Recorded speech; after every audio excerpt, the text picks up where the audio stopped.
A nossa aula, ela hoje, como eu disse, enfoca a natureza do casamento e do divórcio.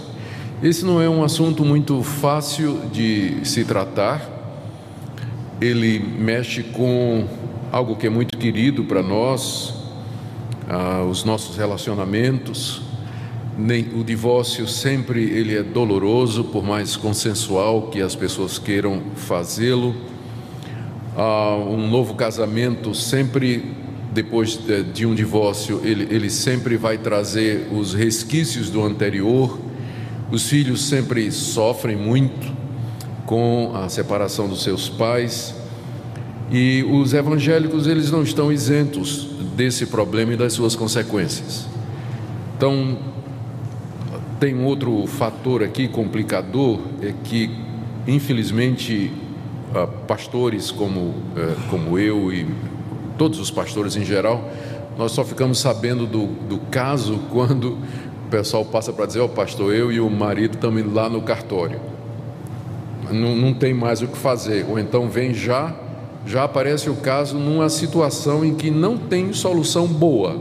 Qualquer solução é ruim, não tem saída. Já foi feito, já foi realizado, já se separou, já está namorando, às vezes já casou com outro, e chega a complicação, chega na igreja e diz: eu quero fazer parte da igreja, quero ser membro da igreja, quero ser restaurado na igreja, só que a vida está uma bagunça, não é? E nós não podemos e não devemos, é claro, deixar de atender estas pessoas, mas a pergunta é como, uma vez que a Bíblia coloca uma série de orientações a respeito do que é o casamento e a respeito do divórcio. Então, é um assunto difícil, é um assunto delicado, é um assunto para o qual, às vezes, nós não teremos uma resposta pronta. Então, cada caso tem que ser analisado per si, olhando as circunstâncias, atenuantes, agravantes, para ver que caminho é o menos complicado. Às vezes, infelizmente, somos deixados só com essa opção. Mas a nossa expectativa é que, estudando esse assunto, muita coisa pode ser evitada quando nós conhecemos o que é que Deus nos revela a respeito do casamento, em que situações Ele permite uma separação e um novo casamento. Eu pretendo abordar, dentre os muitos textos da Bíblia sobre esse assunto, os dois que eu considero mais importantes, que são Mateus 19, que já lemos inclusive no culto, e 1 Coríntios capítulo 7, uma parte desse capítulo, onde nós veremos alguns dos princípios que eu gostaria de tratar com vocês na manhã desse dia. Bom, estou pedindo desculpas aqui porque a nossa projeção não deu certo. Eu não tenho simplesmente um cabinho que precisa para fazer a conexão do meu computador com o nosso data show, mas nós vamos dar um jeito nisso. Eu vou explicando desde o início qual vai ser a nossa abordagem, e eu vou dizer o que é que a igreja presbiteriana não aceita. Eu vou começar com a igreja presbiteriana porque nós usamos de um referencial, porque todo mundo que vai tratar desse assunto diz que está na Bíblia a posição dele. Então, naturalmente, há um problema de interpretação aqui, porque já que essas posições são diferentes, então alguém está interpretando a Bíblia errado. Então, o ponto em comum que nós temos aqui é que essa é uma igreja presbiteriana e ela tem uma confissão de fé onde esse assunto é tratado. Então, o que é que nós não aceitamos? Quais não... A igreja presbiteriana não aceita as seguintes posições. Primeiro, que o casamento é um sacramento. Essa é a posição da Igreja Católica. A Igreja Católica tem 7 sacramentos, e o sacramento é visto como uma espécie de ritual ou evento ou instituição sagrada, que faz com que as pessoas que participam desse sacramento recebam algum tipo de graça ou favor da parte de Deus. Por exemplo, a missa é um sacramento para eles, extrema-unção é um sacramento, e o casamento é sacramento para eles. É essa a perspectiva da Igreja Católica. E porque a Igreja Católica vê o casamento como sacramento, ela não aceita divórcio, desquite, porque acha que é uma quebra desse sacramento. Coloca o casamento numa posição que nós entendemos está Embora nós honramos o casamento, mas ele não é meio de graça, a ponto de que as pessoas casadas, elas estão num estado diante de Deus de favor e graça superior a quem não estaria. O que é até uma contradição, porque na Igreja Católica o celibato também é sacramento. Ou seja, os padres, quando alguém quer se tornar padre, ele faz o voto de celibato. E o sacerdócio, que inclui voto de pobreza, de castidade e de obediência, são os 3 votos que o sacerdote católico faz, tudo isso constitui um único sacramento. Então, essa não é nossa posição. A nossa posição com relação a isso é que o casamento, ela é uma instituição feita por Deus, mas que é para ser celebrada, feita, oficializada pelo Estado. A igreja pede a bênção de Deus sobre o casamento, mas quem casa é o Estado, é o juiz, não o pastor. Nós invocamos a bênção de Deus sobre o casamento. Há uma única exceção, que é quando o pastor está fazendo um casamento religioso com efeito civil.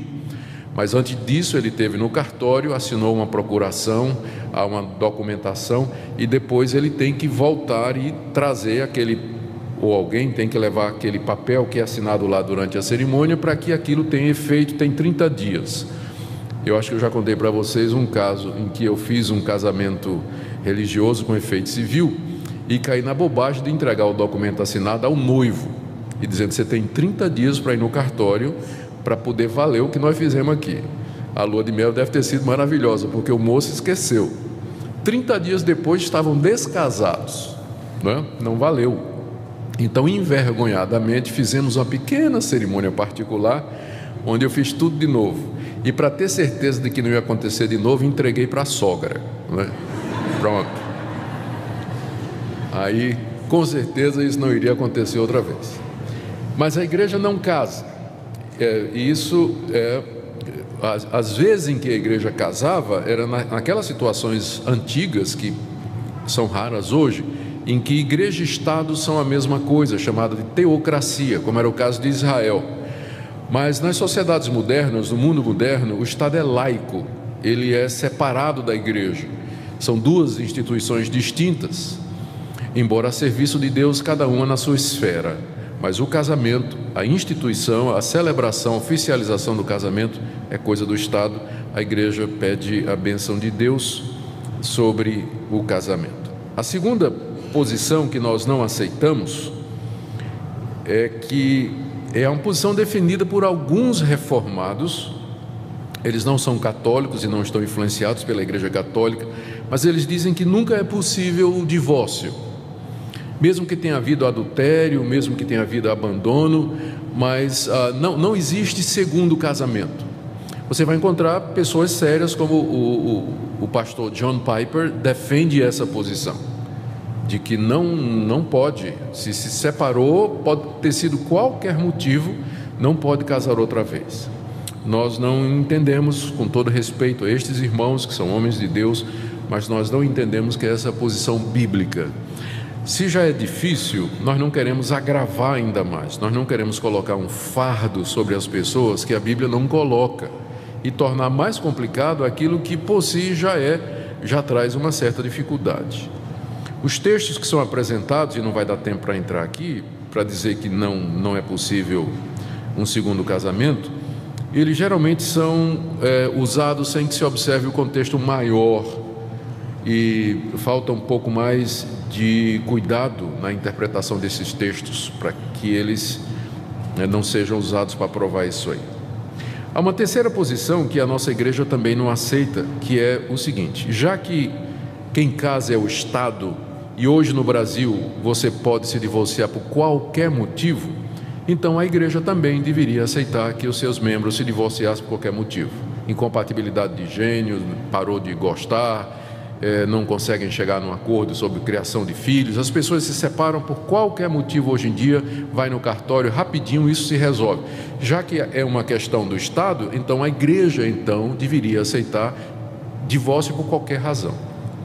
Não o fato de que nós dizemos que o Estado é quem cuida dessa parte de casamento e divórcio, não quer dizer que tudo que o Estado diz sobre isso está certo. o Estado breve vai permitir casamento homossexual. E aí? A igreja vai aceitar também? Claro que não. O Estado, infelizmente, ele erra e tem errado, e tem passado leis injustas, leis que são contra a palavra de Deus, leis que vão claramente contra a vontade revelada de Deus, e cabe à igreja discernir quando o Estado está de acordo com a palavra de Deus, e então se sujeitar e obedecer. Mas se não, importa antes obedecer a Deus do que obedecer os homens. Embora o Estado permita a separação por qualquer motivo, a Bíblia não.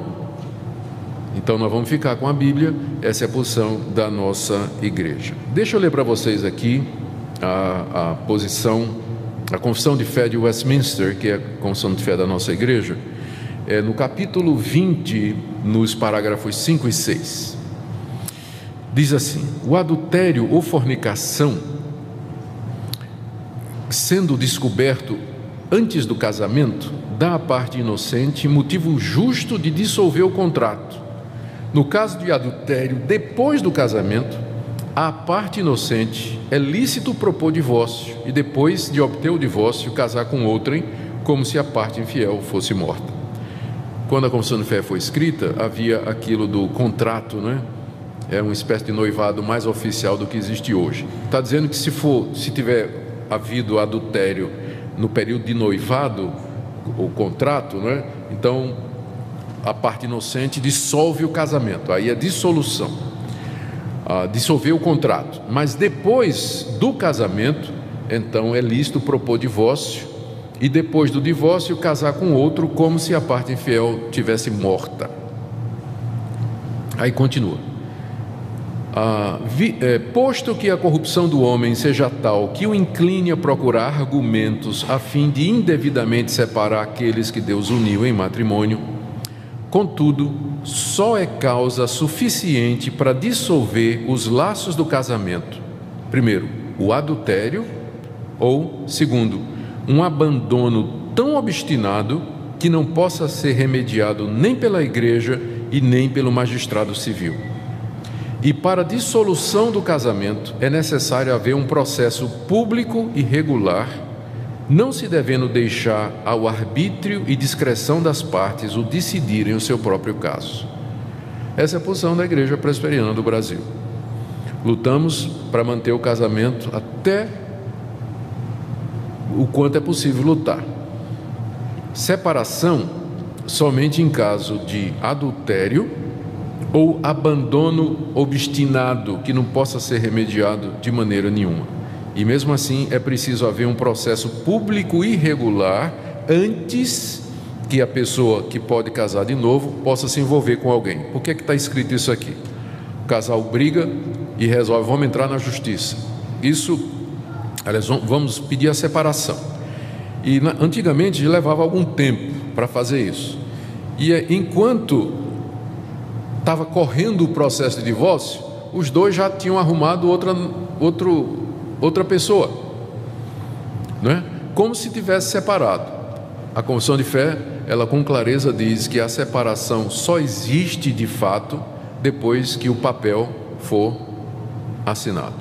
Enquanto não for, continua casado. Então, você brigou com sua mulher, está separado, não vivem mais juntos, já mais ou menos se acertaram, aí você foi, seguiu o seu caminho, arrumou uma namorada, adultério, você está casado com ela ainda, enquanto não saiu o divórcio. Então, é essa situação que é a posição da nossa igreja. Na verdade, agora na reunião do Supremo Concílio, que teve em novembro do ano passado, subiu uma questão a respeito de que foi um caso que aconteceu realmente na igreja. O pastor separou-se da esposa, aí ele casou com outra, não foi por adultério, não foi por nada, brigaram.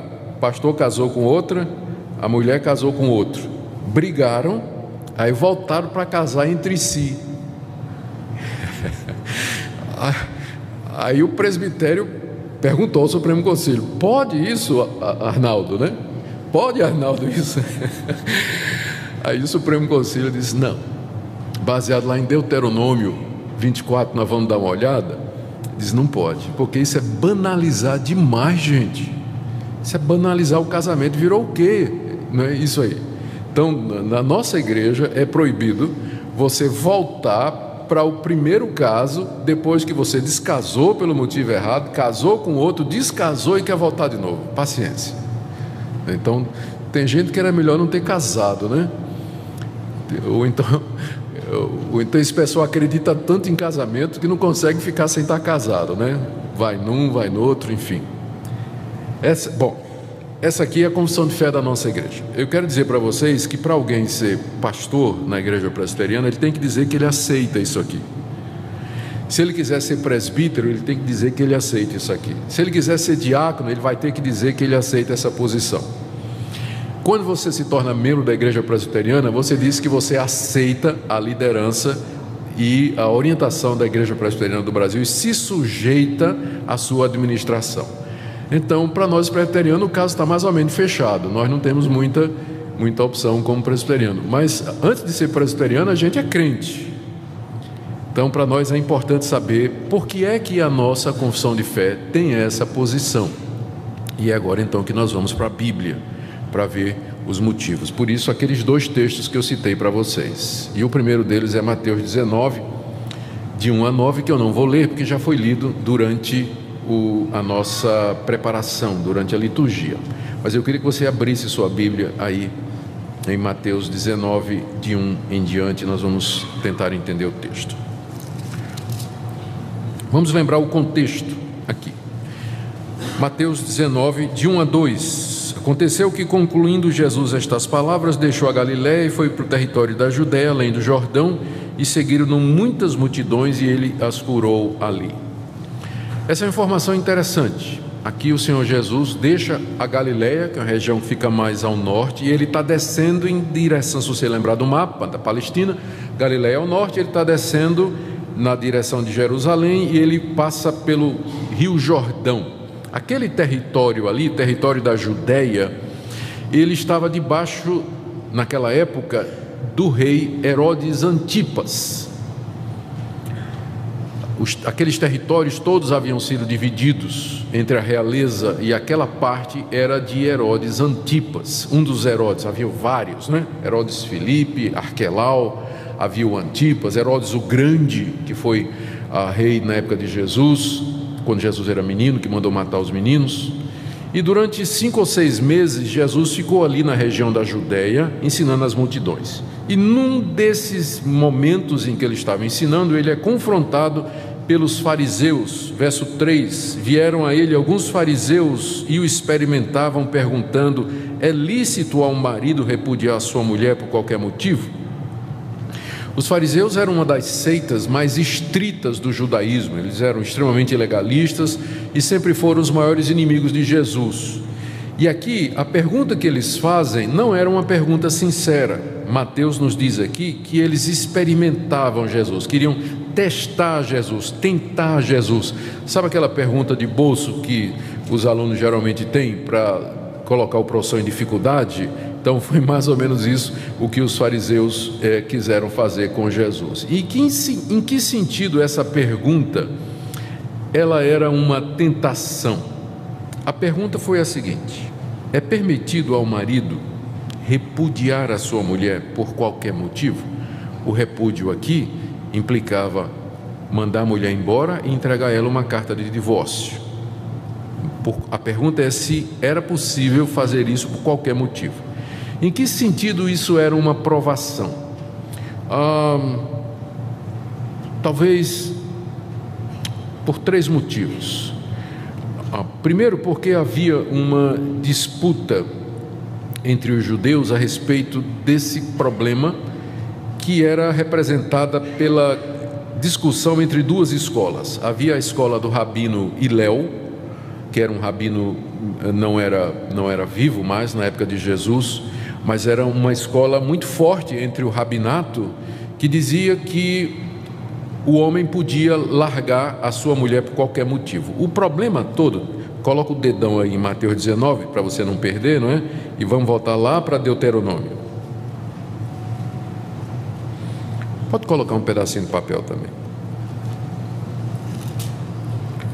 Deuteronômio 24. O problema todo é a interpretação dessa passagem aqui. Mateus 24. Desculpa, Deuteronômio 24. Se um homem tomar uma mulher e se casar com ela, e se ela não for agradável aos seus olhos, por ter ele achado coisa indecente nela, e ele lhe lavrar, escrever, um termo de divórcio, e lhe o der na mão e a despedir de casa, e ela, saindo da sua casa, for e se casar com outro homem, e se este aborrecer e lhe lavrar termo de divórcio, e lhe o der na mão e a despedir da sua casa, ou se esse último homem que a tomou para si por mulher vier a morrer, então seu primeiro marido, que a despediu, não poderá tornar a desposá-la para que seja sua mulher, depois que foi contaminada, pois é abominação perante o Senhor. Assim não farás pecar a terra que o Senhor teu Deus te dá por herança. Moisés estava aqui tentando regulamentar o caso de uma mulher que foi largada por um marido, depois por outro, e aí quer voltar para o primeiro.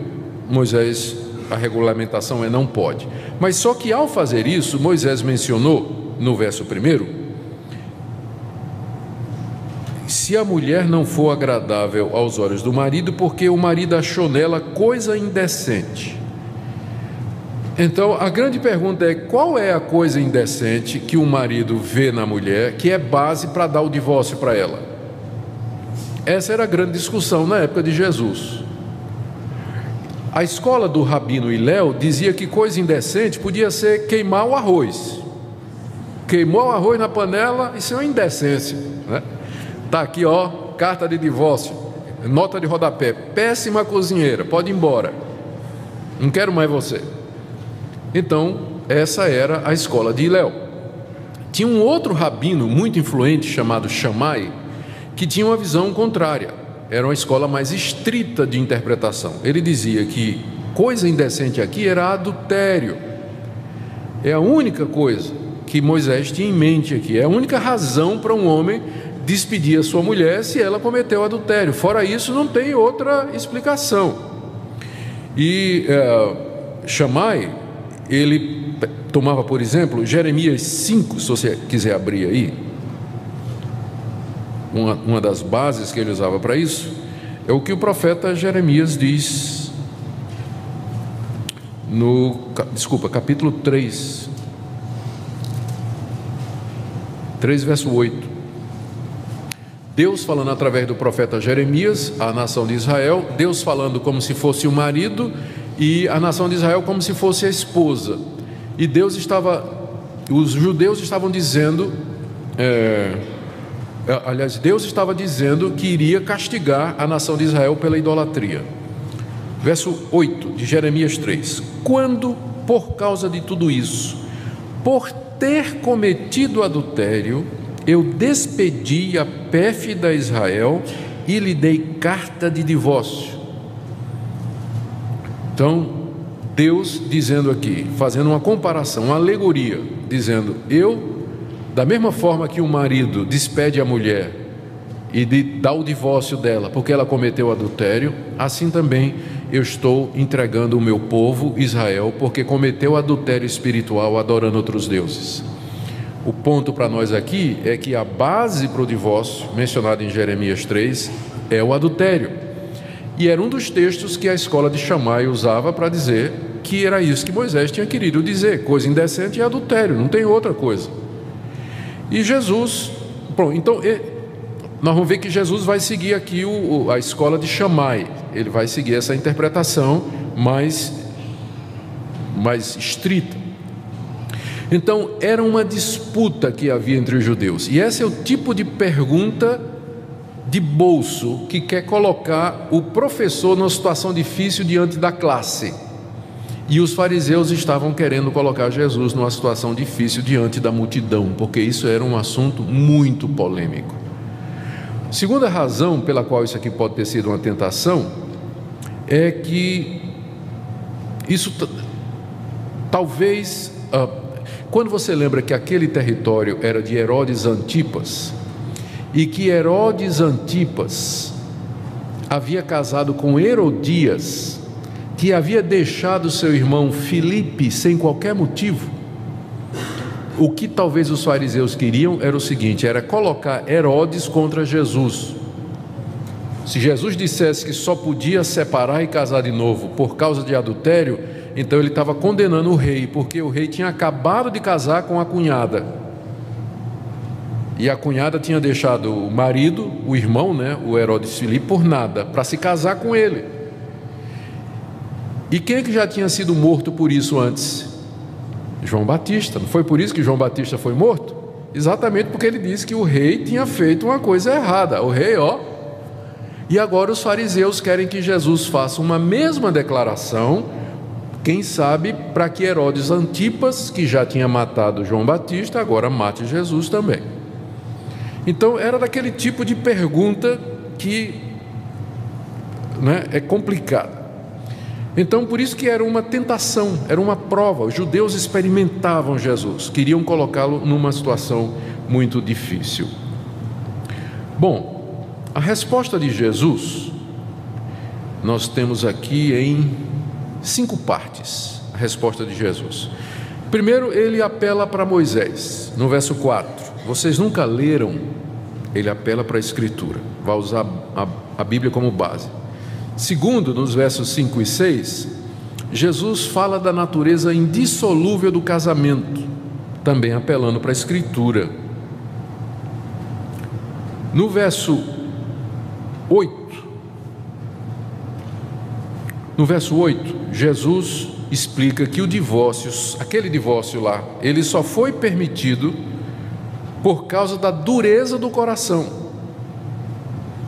porque até adultério poderia ser perdoado.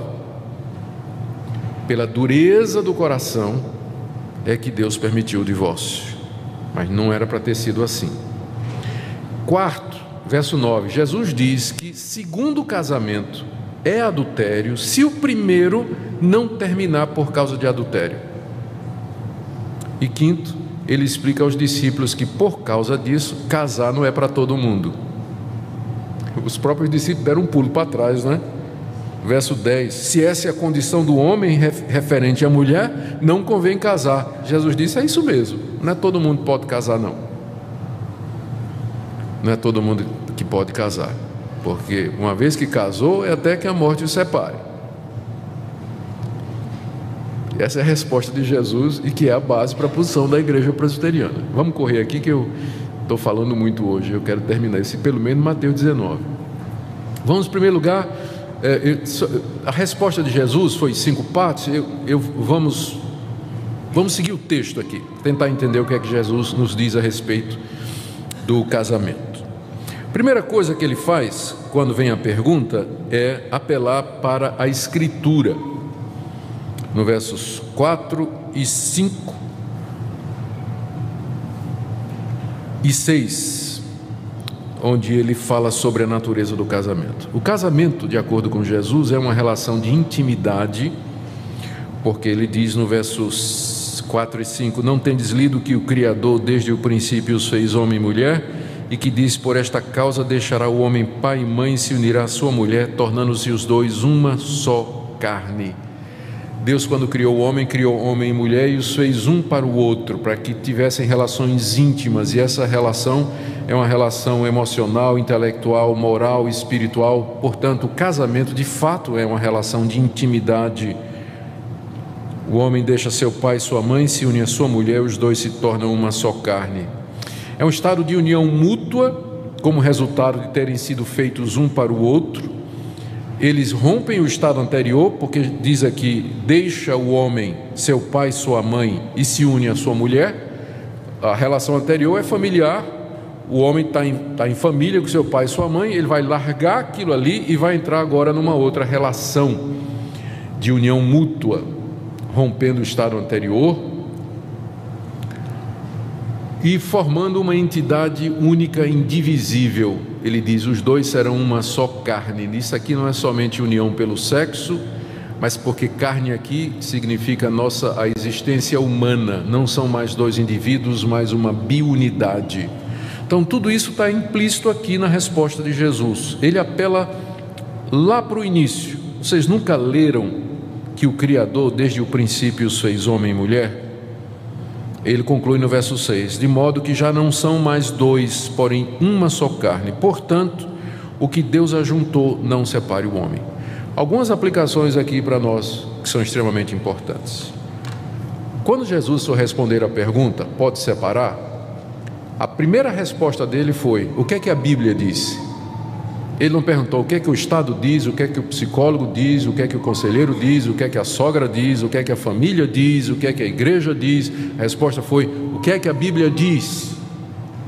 Vocês nunca leram o que está escrito? Ou seja, para nós, o que vai orientar esse assunto é o que a Bíblia diz. Não é o que a Constituição diz, mas o que é que a Bíblia diz a respeito disso? E a Bíblia diz que Deus, quando criou o gênero humano, fez um homem e uma mulher, não fez um homem e duas mulheres, não fez duas mulheres e um homem, e não fez um homem, e nem fez uma mulher e uma mulher. Fez um homem e uma mulher, já estabelecendo o padrão que o casamento é monogâmico, heterossexual, os uniu e diz, vocês agora são uma só carne. E Jesus interpreta isso dizendo o seguinte, o casamento é para a vida toda, aquilo que Deus uniu, o homem não deve separar. Ah, pastor, primeira objeção, eu concordo, mas o meu casamento não foi Deus que uniu. Quando é Deus que une, tudo bem, pastor, mas quando não é Deus que une? Casei muito moço, foi uma bobagem, eu não tinha discernimento, influência da família, eu queria sair de casa, não aguentava mais viver com os meus pais, então não foi Deus que uniu. Gente, esse é o argumento mais bobo que eu já ouvi na vida. O que Jesus está dizendo aqui é que a instituição do casamento é de Deus, e quando há casamento, não interessa se o motivo é certo, se o motivo é errado, se você ama, se você não ama, mas uma vez que casou, essa união foi estabelecida por Deus.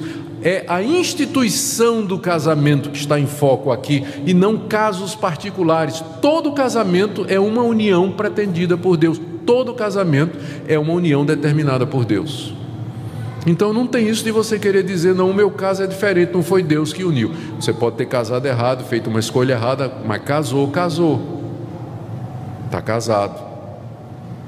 Não vem com essa de que não foi Deus, porque não está falando aqui de casos particulares, está falando aqui da instituição geral da raça humana. Casamento foi pretendido por Deus, o que Deus ajuntou não separe o homem. Aí os fariseus fazem uma contra-pergunta no verso 7. Por que mandou então Moisés dar carta de divórcio e repudiar? Tá, Jesus, tudo bem. Se é para ser indissolúvel, se é para... foi Deus que ajuntou, e o que Deus ajuntou, o homem não separe, por que lá em Deuteronômio 24, Moisés disse assim, pode dar carta de divórcio para a mulher? E a resposta de Jesus, verso 8, por causa da dureza do vosso coração, é que Moisés permitiu repudiar a vossa mulher, entretanto não foi assim desde o princípio. Aqui Jesus diz que o divórcio entra na história da raça humana como consequência da dureza, depois da queda, depois do pecado, como espécie de porta de saída ou porta de escape, não é melhor dizer, que Deus permitiu, não de boa vontade, por causa da depravação e a corrupção do nosso coração. O plano original de Deus é que o casamento fosse indissolúvel, até que a morte os separe. Mas por causa da dureza do coração humano, do sofrimento que um cônjuge acarreta a outro, especialmente no caso do adultério, então Deus, na sua misericórdia, Ele permitiu, por causa da dureza do coração do casal, permitiu que fosse o divórcio efetuado em algumas situações. Então o divórcio entra não como parte do plano original de Deus, mas como uma espécie de misericórdia. Eu não quero usar a palavra misericórdia, porque todo mundo vai pensar em se divorciar, mas não tem outra palavra, é essa mesmo. Deus olhou a situação, dois pecadores tendo que viver junto debaixo do mesmo teto, um mente para o outro quando diz que eu serei fiel até a morte, quebra o juramento, uma vez, duas, e a pessoa é obrigada a conviver com aquilo. Deus diz: não, eu tenho, por causa do pecado, eu vou ter que dar uma saída aqui. Então o divórcio entra de muito má vontade, como da parte de Deus, como uma saída para essa situação da dureza de coração. Mas eu quero chamar a sua atenção aqui para essa questão da dureza de coração. A dureza de coração. Deixa eu...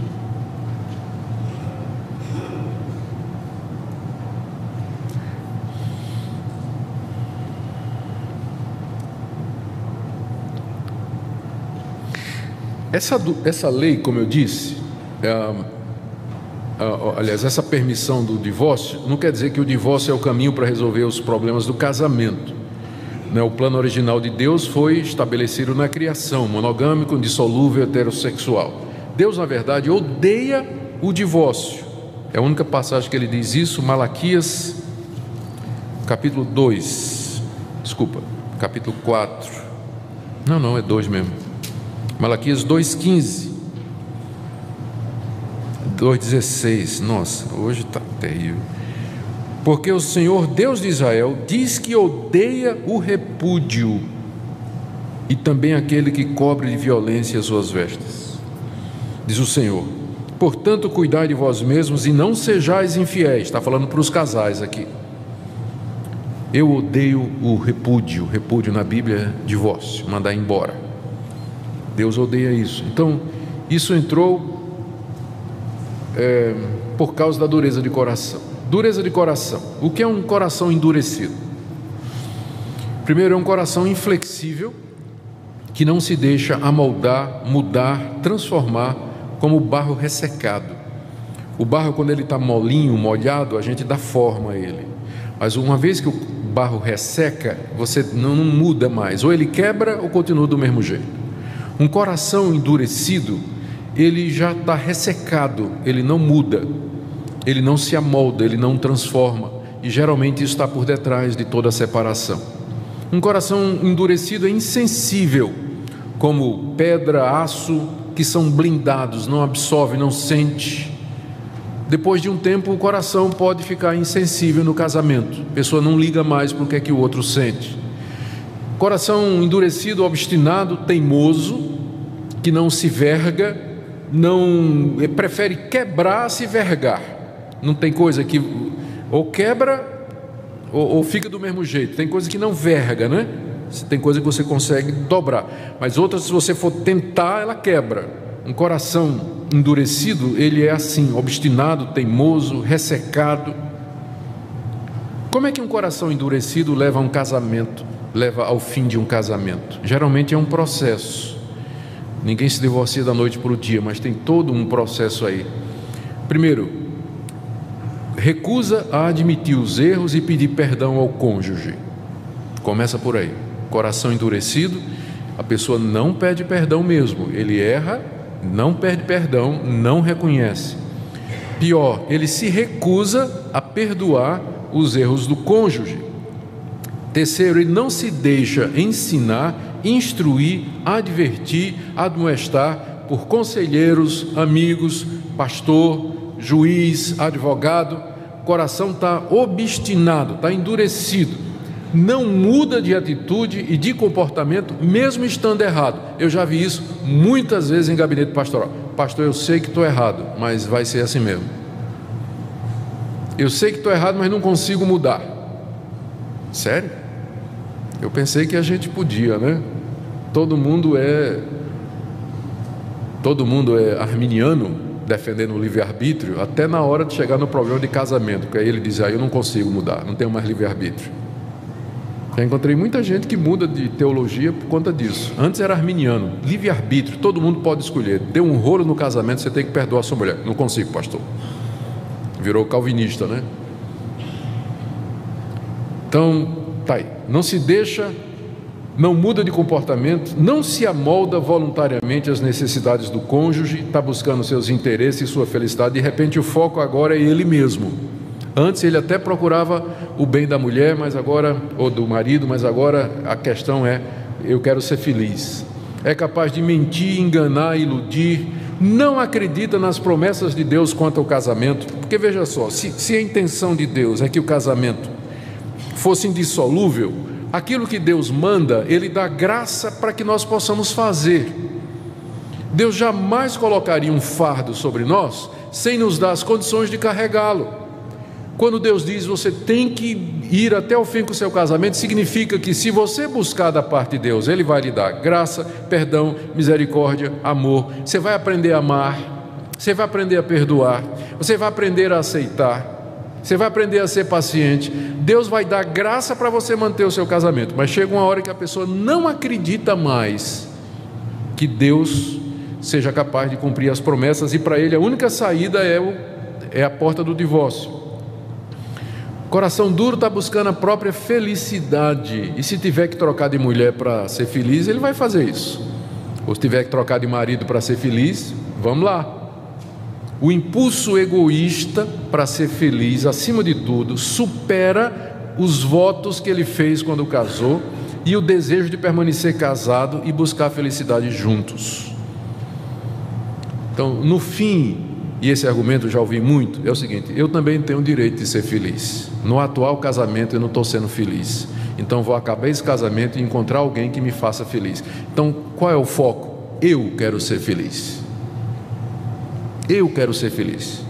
Não me importa se por isso eu tenho que quebrar o coração da minha mulher, do meu marido, dos meus filhos, quebrar minha palavra, os votos que eu fiz diante de Deus.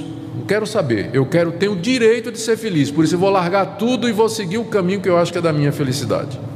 É por isso que Deus diz, divórcio é por causa de dureza do coração mesmo. É por causa da dureza de coração que Deus permitiu. Porque somente corações duros, incrédulos, egoístas, insensíveis são capazes de passar por cima da honra, da palavra, da verdade, do interesse dos outros e buscar o seu próprio interesse e desfazer isso aí. Por isso que Jesus disse: olha, não foi assim desde o princípio, foi por causa da dureza do coração que Moisés repudiou, ou permitiu repudiar. Eu, porém, vos digo. Agora Jesus traz o que a gente chama as condições em que o divórcio pode ser obtido. Eu, porém, vos digo, verso 9: quem repudiar sua mulher, não sendo por causa de relações sexuais ilícitas, e casar com outra, comete adultério. E o que casar com a repudiada comete adultério. Você percebe que no final do verso 9, a expressão "e o que casar com a repudiada comete adultério" está entre colchetes, porque alguns manuscritos antigos no grego não têm essa expressão. Mas isso não é problema, porque Jesus disse a mesma frase antes, em Mateus 5,32, e aí nos manuscritos ele não tem nenhum problema. Mateus 5,32 disse Jesus: eu, porém, vos digo, qualquer que repudiar sua mulher, exceto em caso de relações sexuais ilícitas, a expõe a tornar-se adúltera, e aquele que casar com a repudiada comete adultério. Então a frase está completinha em 5,32.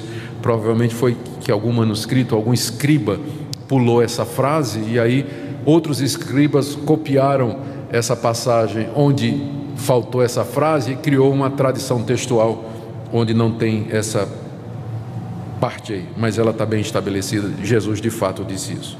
O que Jesus está dizendo aqui é o seguinte: se você largar sua mulher ou seu marido, não tendo sido por causa de relação sexual ilícita, a palavra grega aqui é a palavra porneia, que é uma palavra ampla que significa uma gama de relações sexuais não permitidas por Deus. Vai desde adultério até prostituição. Então, no contexto, a palavra porneia significa adultério, já que ele está falando de casamento. Então você podia traduzir tranquilamente: não sendo por causa de adultério, quem largar sua mulher e ela não cometeu adultério e casar com outra, comete adultério. O segundo casamento é adultério quando o primeiro não foi dissolvido por causa de adultério. E quem casar com a mulher que foi largada, não tendo sido por causa de adultério, comete adultério também. Puxa vida. Para Deus, casamento é coisa séria. Para Jesus também. E para nós também. É coisa muito séria.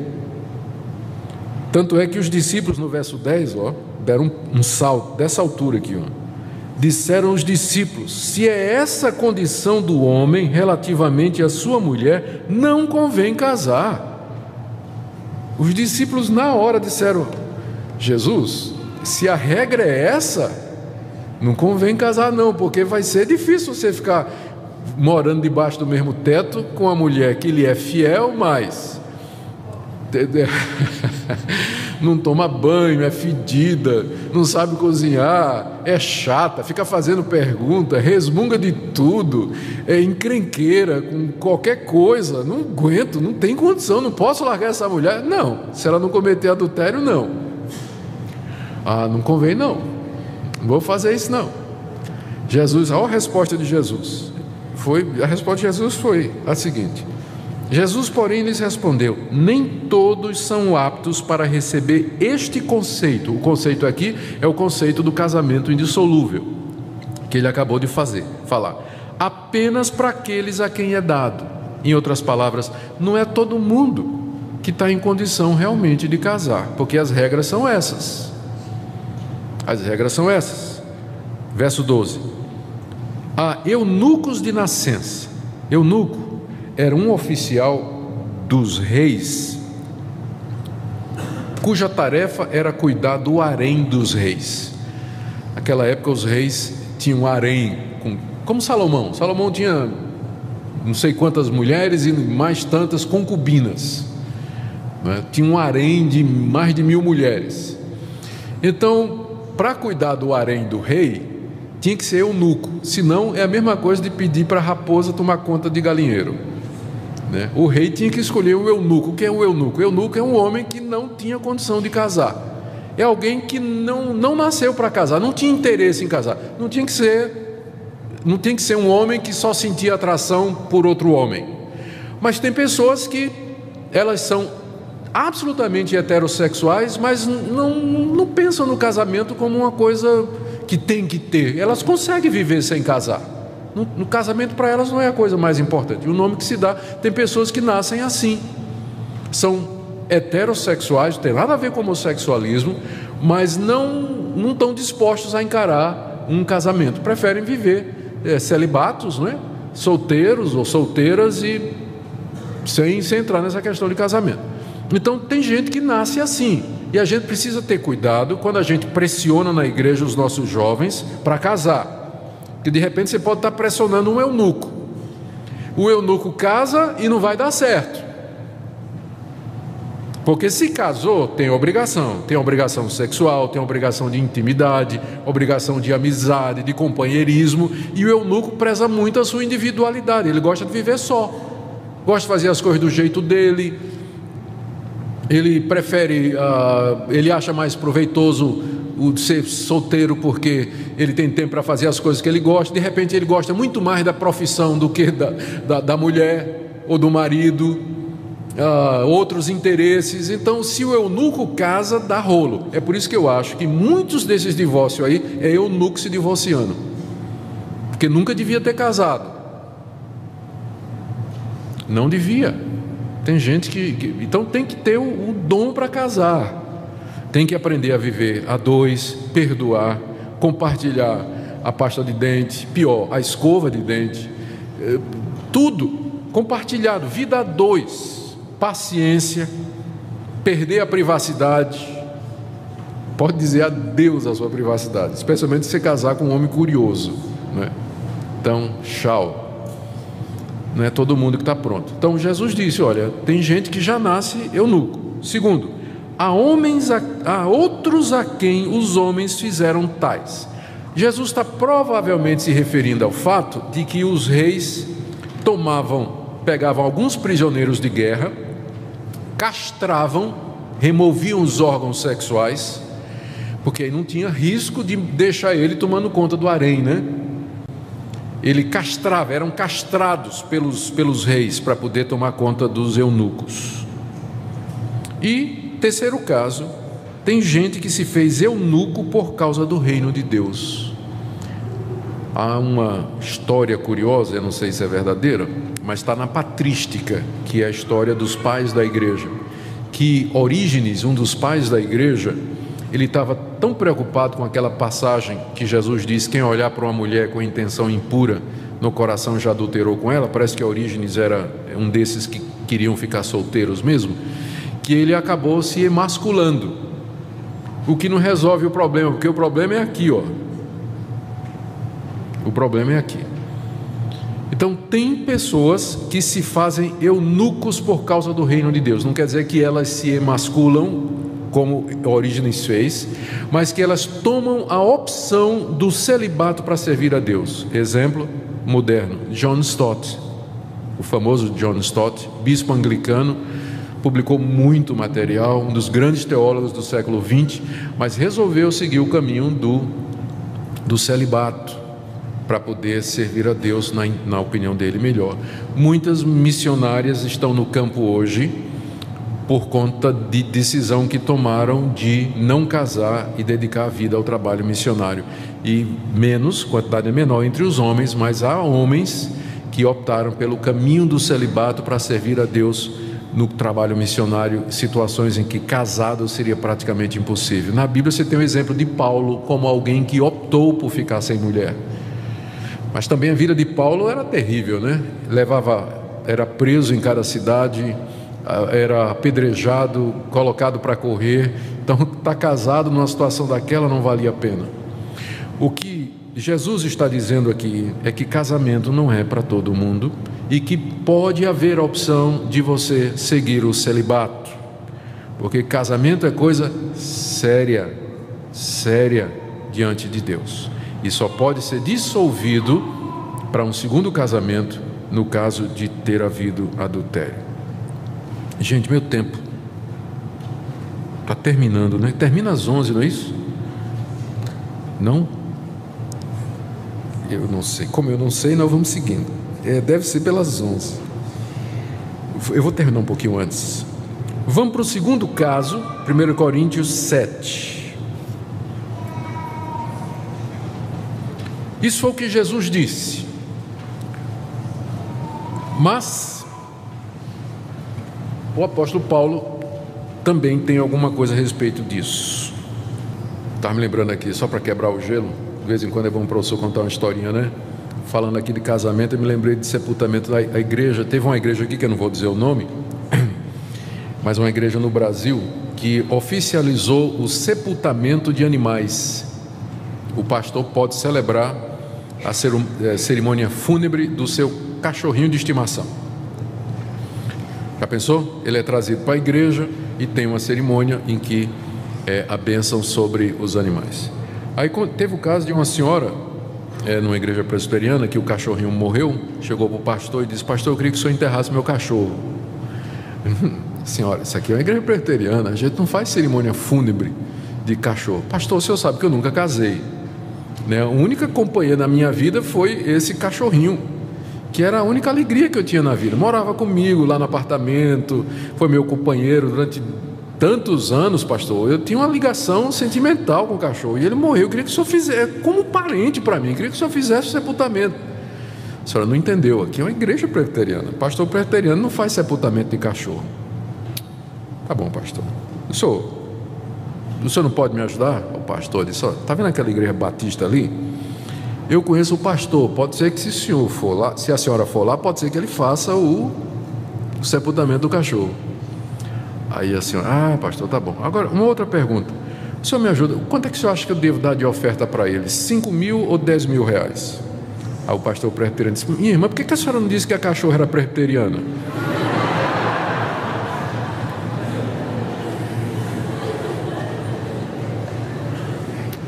Fecha parênteses, vamos lá. Foi o intervalo da sala de aula, o recreio. 1 Coríntios 7, verso 10. Paulo está tratando do mesmo assunto, a questão de separação. Ora, aos casados, estou lendo 1 Coríntios 7, verso 10. Ora, aos casados ordeno, não eu, mas o Senhor, que a mulher não se separe do marido. A que é que Paulo está se referindo? Se referindo ao que nós acabamos de ler, Mateus 19. Não eu ordeno, mas o Senhor. Por quê? Porque o Senhor Jesus já havia falado sobre isso, que a mulher não se separe do marido. Se, porém, ela vier a separar-se, está pressupondo aqui que é se separar por qualquer motivo, que não se case. Se separou do marido, não casa de novo. Não teve adultério, não é o caso aqui, né? Ou que se reconcilie com seu marido. Só tem duas opções: ou ficar sem casar, ou se reconciliar com o marido, se o marido não tiver já casado, né, com outro, se for possível, voltar para o marido. E que o marido não se aparte de sua mulher. Aqui Paulo está repetindo o que Jesus Cristo disse em Mateus 19 para o casal cristão, casal temente a Deus, casal que professa a mesma fé no Senhor Jesus. A ordem é: não separa. Se separar, não casa. Ou então volta para se reconciliar. Paulo não está falando nem aqui do divórcio, porque era aquela exceção que foi mencionada lá, ele não cita aqui. Aos mais, verso 12, digo eu, não o Senhor. Quem são esses mais aí então? E por que Paulo está dizendo agora? Quem está dizendo sou eu e não Jesus? Porque quando Jesus disse aquelas palavras em Mateus 19, ele estava falando para os seus discípulos. Só tinha cristão ali, seguidor de Cristo. Não tinha o caso que Paulo está tratando agora, de um crente casado com descrente. Será que isso muda alguma coisa? Um crente casado com descrente, será que isso muda alguma coisa? Como Jesus não falou sobre essa situação, Paulo então diz: agora quem vai falar sou eu, não o Senhor, porque o Senhor nunca disse nada sobre isso, mas eu vou dizer. Verso 12: se algum irmão tem mulher incrédula e esta consente em morar com ele, não a abandone. Incrédulo aqui não é no sentido pejorativo, tá, gente? Ela simplesmente não tem fé em Cristo como Senhor e Salvador. Se algum, podia ser descrente, né? Que fica melhor. Se algum irmão tem mulher descrente e esta consente em morar com ele, não abandone. E a mulher que tem marido descrente e este consente em viver com ela, não deixe o marido. E Paulo dá as razões aqui. Porque o marido descrente é santificado no convívio da esposa, e a esposa descrente é santificada no convívio do marido crente. De outra sorte, os vossos filhos seriam impuros, porém agora são santos. O que é que Paulo está dizendo? Você está casado com uma mulher descrente, e essa mulher consente em morar com você. Ela não, o fato de que você é crente em Jesus, que você professa a fé em Jesus Cristo, que você vai à igreja, que você anda com outros cristãos, que você lê a Bíblia, que você ora e tudo, ela não se incomoda com isso, ela não vê isso como dificuldade e ela quer continuar com você, mesmo que ela mesma não seja crente. Não largue a sua mulher descrente, não largue. Mesma coisa se você, mulher crente, é casada com um homem descrente, da mesma forma. Se ele não tem dificuldade com isso, se ele consente em morar com você, mesmo que ele próprio não seja um crente em Jesus, não se separe dele por conta de religião, porque alguém pode pensar isso: como é que eu posso servir a Deus se o meu marido é descrente ou a minha esposa é descrente? Não seria melhor acabar o casamento e casar com uma pessoa crente? Não seria melhor, mais harmonioso, criação de filhos e tudo? Não, diz o apóstolo Paulo. Religião não é motivo para acabar casamento. Se você está casado com uma mulher descrente ou um marido descrente, então não deixe por conta disso. Agora, essa passagem, ela não pode ser usada para namoro missionário. Gente dizendo assim: eu vou namorar uma moça descrente porque depois vai ser abençoado. Aqui, ó. Não. Paulo está contemplando uma situação que já existe. Provavelmente o que é que aconteceu? Já eram casados e um se converteu, o outro não. Em lugar nenhum a Bíblia encoraja que os cristãos casem com quem não seja, porque isso traz uma série de problemas práticos. Ir para a igreja sozinho, criar os filhos sozinho, ter que orar sozinho é tão difícil, é muito ruim, imagino.